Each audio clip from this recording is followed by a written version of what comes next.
Wika, tinig ng pagkakaisa at pag-unlad ng bansa.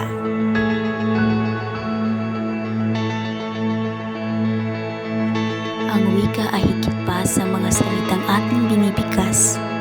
Ito ang puso ng ating kultura, ang daluyan ng ating damdamin, at ang sagisag ng ating pagkakakilanlan bilang Pilipino. Sa paglipas ng panahon na bago man ang ating mundo, nanatili pa rin ang wika bilang sandigan ng ating pagkakaisa. Ngunit sa panahon ng makabagong teknolohiya, tila unti-unti nang nakakalimutan ng ilan ang kalagahan ng wikang Filipino. Kaya sa bidyong ito, ating pagninilayan ang halaga ng wika at kung paano natin ito maisusulong bilang advokasya magpapatatag sa ating bayan.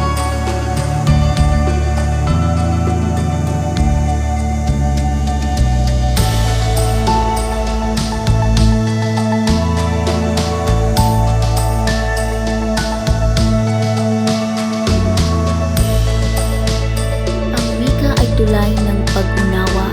Sa pamamagitan ng wika, nagkakaisa tayo sa isang layunin at pagkakabuo ng isang bansang may iisang diwa.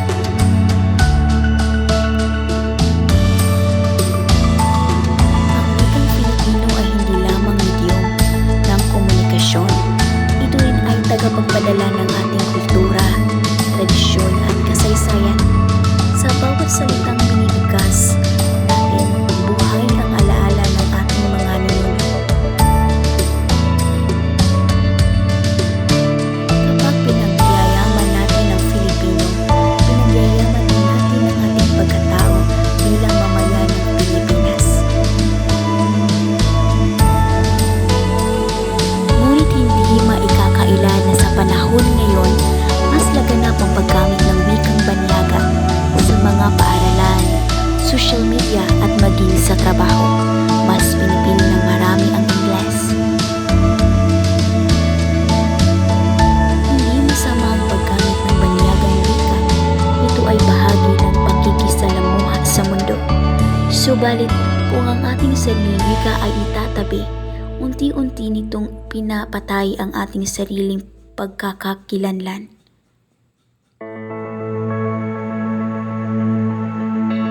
Kapag ang kabataan ay tumigil sa paggamit ng Filipino, ano na ang magiging mukha ng ating lahi sa susunod na taon?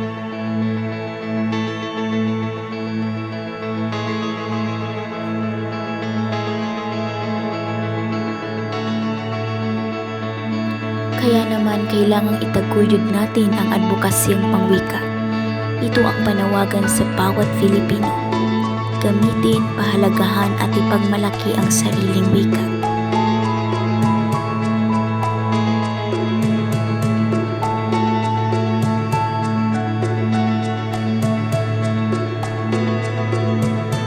Maaaring simple lamang ang mga hakbang, ngunit malaki ang magiging epekto. Gamitin ang Filipino sa social media, gumawa ng tula o video sa sariling wika, at suportahan ang mga akdang Filipino.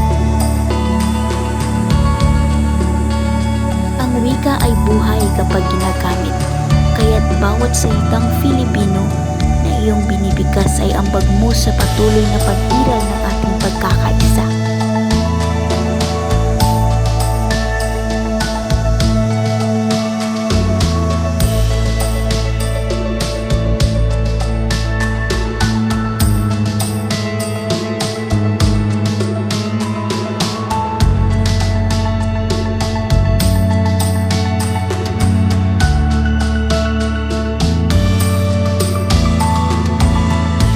Kabataan, tayo ang pag-asa ng wikang Filipino.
Maging tagapagtanggol tayo ng ating wika. Gamitin ito ng may pagmamalaki at paggalang.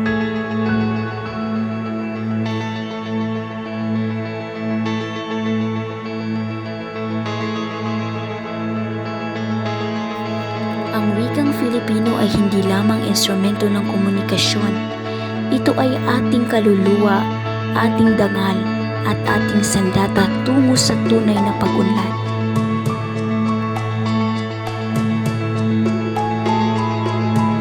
Sa pagtataguyod ng ating wika, pinatunayan nating buhay ang diwang makabayan at ang pagmamahal sa sariling bansa.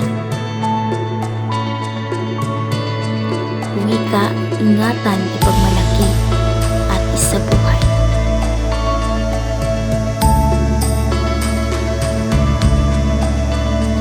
Kaya't sa bawat mag-aaral, guro at mamayang Pilipino, tayo ay magiging tagapagtanggol ng ating wika. Gamitin ito sa mga liham, sa social media, sa paaralan at sa araw-araw na usapan.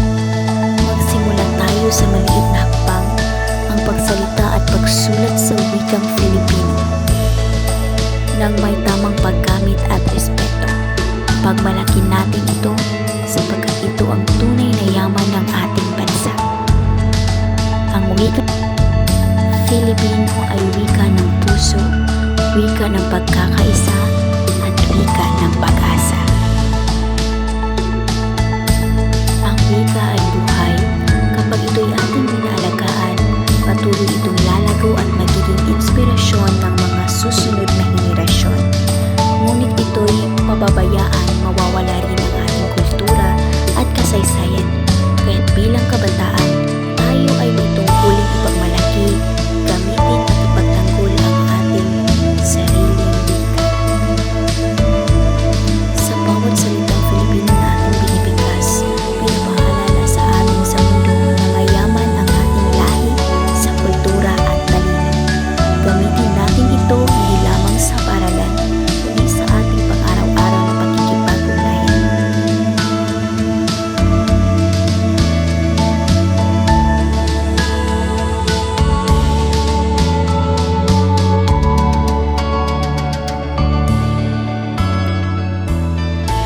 Tandaan, ang taong marunong magmahal sa sariling wika ay higit pa sa hayop at malansang isda.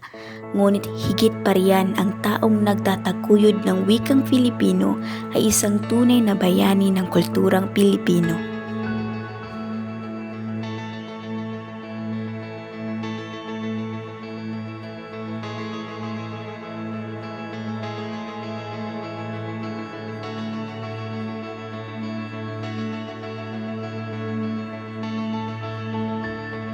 Isulong natin ang wikang Filipino, wikang mapagbuklod, wikang ating dangal at wikang ating lahi.